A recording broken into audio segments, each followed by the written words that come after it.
Atmospheric places in a post-apocalyptic world seem to fascinate me more than the story of why our characters are there in the first place. In the last Walking Dead video I made, I talked about Leslie's boathouse and why his story and the location of it all was so interesting to me. The agency of why our characters were there was certainly something that elevated the tension for me, making it a better scene, but I mostly enjoyed the story that transpired there. But there's other places in this series that don't have a story as detailed as Leslie's, and they don't have much of an impact on the wider plot. Instead, they're just places our characters stop at to check out until they're ultimately forced to leave. Two of these atmospheric places I wanted to talk about today are neighborhoods. The first one is from the season 2 episode Secrets. In this episode, Shane decides to ask Andrea to help him follow up on the lead to Sophia's whereabouts. The two of them drive up to this rundown suburban community called Wiltshire Estates. Though no walkers appear at first, and the area seems to be completely abandoned, the residence has clearly been hit by the dead, with decaying bodies being found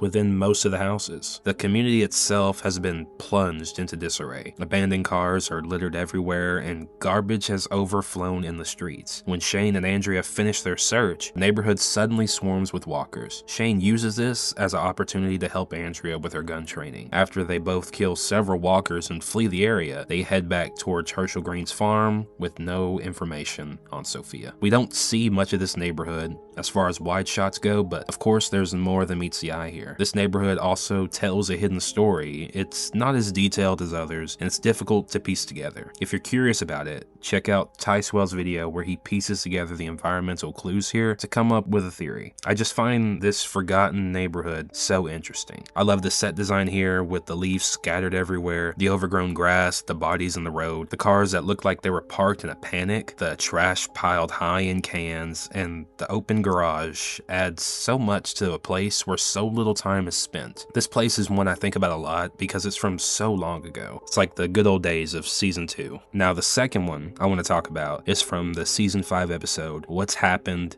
and What's Going On. This is the episode right after the group finally finds Beth, and she immediately gets killed in front of them. Noah leaves with them, and they take him home to his community. This episode is also the episode where they kill Tyrese in the strangest way possible. But regardless of that, we'll start at the beginning. This neighborhood is unlike the last one because this one is a community. I can't decide which aspect I like more, just a random neighborhood anyone can drive through, or a neighborhood enclosed with wall trying to build something more. They're both very different, but they're both incredibly interesting. There isn't much known about the Shirewilt community other than, according to Noah, there were around 20 people in the community, including himself, his father, his mother, and his 2 little brothers. We know Noah's uncle went missing, and his father was left to die by the Grady Memorial officers before the fall of the community. At some point following Noah being taken, the community was pillaged by the wolves, a hostile group we see multiple times when the group arrives at Alexandria. We see how they attacked Alexandria,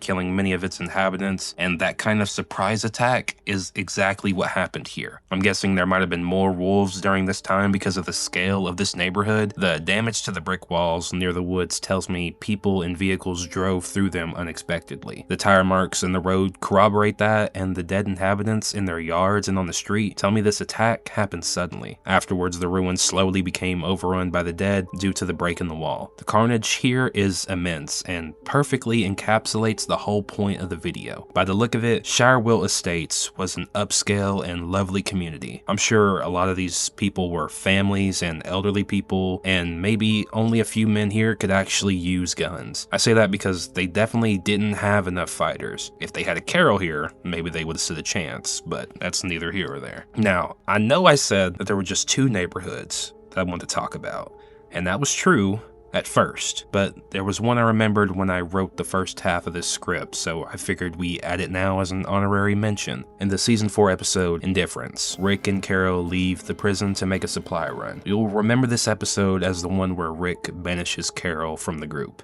Now that you know, you'll remember Rick brought her to a neighborhood to scavenge, and it's here where they meet a couple who are staying in one of the houses. This neighborhood is an honorary mention because too much isn't seen from it. There's a couple decent shots here and there, and there's a few undead still roaming around, like the one in the house and these we see towards the end of the episode devouring the female survivor we saw earlier. This shot is what I've been talking about. The idea of a normal suburban atmosphere being turned on its head by carnage like this. It's what I like about Season 5, when our group arrives at the Alexandria safe zone. It's the prime example of one of these picturesque neighborhoods. It embodies what living used to be like, but we see that the world changes it just like it does the others. The purity of the neighborhood eventually gets stained with blood, and violence finds its way inside the walls. This place ends up being a central community to our survivors, so I won't be talking about it like the others, but I find it so interesting that we almost get to see it become like the others we've seen. I do wish we could see the fall of some of these neighborhoods, you know, neighbor turning on neighbor and the dead flooding in for the first time as families desperately pack their belongings into their cars, or maybe seeing families board up their homes preparing to hold out for help. We do get to see something closer to the fallout of one of these neighborhoods in the Torn Apart series of webisodes. Yeah, the webisodes. They are very forgettable, and most of you probably haven't seen them, or you haven't at least in a long time. It's in the first episode we see an empty neighborhood that had just been hit very recently. Cars are crashed in the street, and we even see the remains of a birthday party that got halted due to what I assume is a walker attack. Our main character doesn't even know what walkers are when this episode starts. In the last episode, she ends up dying here to walkers, and we eventually see that this is Rick's neighborhood. Later in the main show, we see it again, and it's completely devoid of life, except for Morgan, Rick, and Dwayne. It's the first neighborhood we ever see overrun with the dead. Barely any time is spent here, but it still holds a very special place to me because, of course, it's the first episode of the series. So yeah, that's all the neighborhoods I wanted to talk about. All that remain here are homes and the dead. We get to see all kinds of places in The Walking Dead, whether it's grocery stores, pet stores, bars, or even a history museum. None of them, for me, at least compare to these suburban neighborhoods. These homes are the last symbol of normalcy in the apocalypse, a true symbol of what was. We pass by so many of them every day. We see these nice houses we can't afford with perfect lawns. The neighbors all know each other, and kids play outside enjoying the safety of their neighborhood. It's been said so many times, but these places symbolize the American dream, their security, family, and comfort. They provide a much-needed quiet and stable life away from the city chaos that a lot of people aspire to attain. However, it can spark feelings of isolation, and the monotony of identical houses, endless rows of similar streets, and uniform designs create depressing and uninspiring landscapes. Whether they're subconscious or conscious, these are real feelings we have as humans when seeing these neighborhoods. And for a lot of people, seeing them in ruins feels wrong and uncanny. Your mind recognizes that this was made for us to live in and be safe in, but when no one's around, the quiet feels eerie and the emotions start to conflict. I say all of this because that's how I feel